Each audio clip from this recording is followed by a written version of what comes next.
Le monde a évolué, la technologie a progressé, mais une chose n'a jamais changé. Le jeu du pouvoir appartient toujours aux mêmes.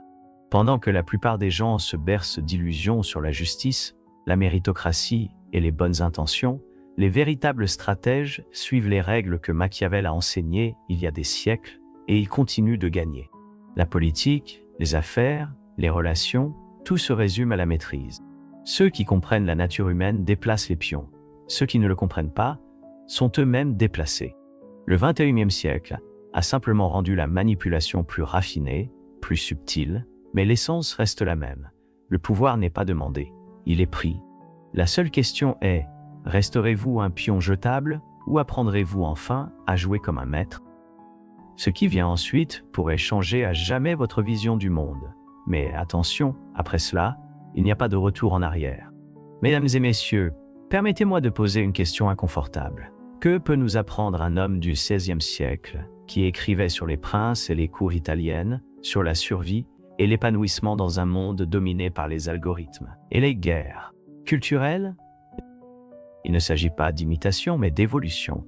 Aujourd'hui, nous allons explorer comment Niccolò Machiavel, le maître de la stratégie politique, est non seulement pertinent, mais essentiel pour naviguer dans le XXIe siècle.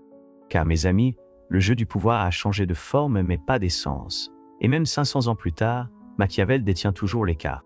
Machiavel a écrit « Les hommes sont si simples et si enclins à obéir aux besoins immédiats qu'un trompeur ne manquera jamais de victimes pour sa tromperie. » Cette citation, comme beaucoup d'autres de Le Prince, n'est pas seulement un manuel pour les tyrans, mais une carte pour comprendre la nature humaine à toute époque. Au XXIe siècle, où l'information est abondante, mais l'attention est rare, la capacité à tromper, ou, plus élégamment, à façonner les perceptions, est devenue la monnaie la plus précieuse. Voici le point crucial. Machiavel ne nous enseigne pas à être maléfique, il nous enseigne à être stratégique. La tromperie n'est plus une question de secrets murmurés dans les couloirs des palais, mais de curation d'identité, les réseaux sociaux. Avec ses filtres et ses personnes fabriquées, est le nouveau théâtre machiavélique. Un profil Instagram, un discours sur LinkedIn ou un tweet viral sont des outils modernes pour exercer le pouvoir. Imaginez, un instant, comment Napoléon a utilisé la propagande pour façonner une narrative de gloire, même dans la défaite. Aujourd'hui, les influenceurs prônent la transparence, tout en cachant des accords de sponsoring. Les politiciens utilisent des mèmes pour simplifier des idées complexes. Les entreprises font semblant de se soucier des enjeux sociaux pour gagner des parts de marché. Tous, consciemment ou non, appliquent le principe de Machiavel, selon lequel l'apparence est l'essence. Au XXIe siècle, ceux qui ne parviennent pas à séparer leur persona public de leur moi privé sont condamnés à être dévorés par le jeu lui-même. Machiavel comprenait que le chaos est un terreau fertile pour ceux qui cherchent à consolider le pouvoir et au XXIe siècle, le chaos est une occurrence quotidienne. Crise politique, désinformation de masse, polarisation idéologique.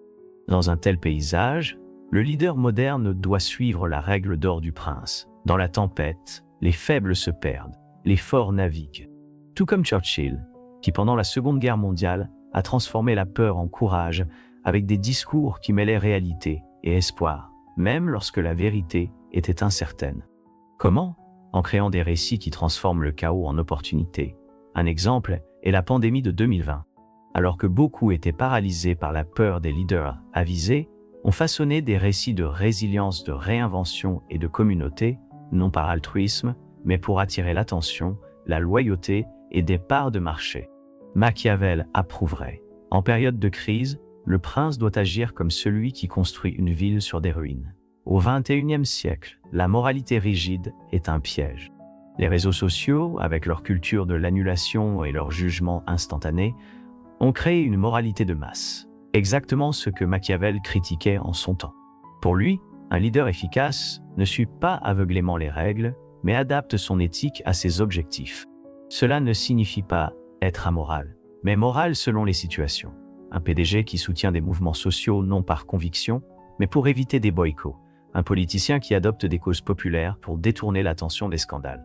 Machiavel dirait « La vertu n'est pas d'être bon ou mauvais, mais d'être efficace. Cependant, il y a ici un dilemme. Jusqu'où la quête d'efficacité qu'auront-elles l'intégrité au XXIe siècle? L'efficacité nécessite de savoir quand embrasser une cause et quand l'abandonner, sans remords, mais sans perdre totalement sa boussole éthique. Machiavel a écrit « Le prince devrait craindre l'hostilité du peuple plus que celle de la noblesse ». Au XXIe siècle, cela signifie comprendre que le véritable danger ne réside pas dans les concurrents ou les critiques, mais dans la masse d'individus connectés qui peuvent détruire des réputations en quelques minutes. C'est pourquoi le leader moderne doit cultiver des alliances, non seulement avec les puissants, mais aussi avec le public, même si ces alliances sont superficielles. Comment? Grâce à un engagement stratégique, des réponses rapides aux commentaires, des partenariats avec des micro-influenceurs et des positions ambiguës qui séduisent la majorité. Machiavel approuverait. Il vaut mieux être haï par quelques-uns et aimé par beaucoup, même si cet amour est simulé. Mais n'oubliez pas, l'amour simulé peut devenir un piège.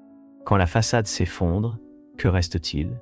Enfin, une leçon paradoxale du XXIe siècle, la vulnérabilité peut être une arme de pouvoir.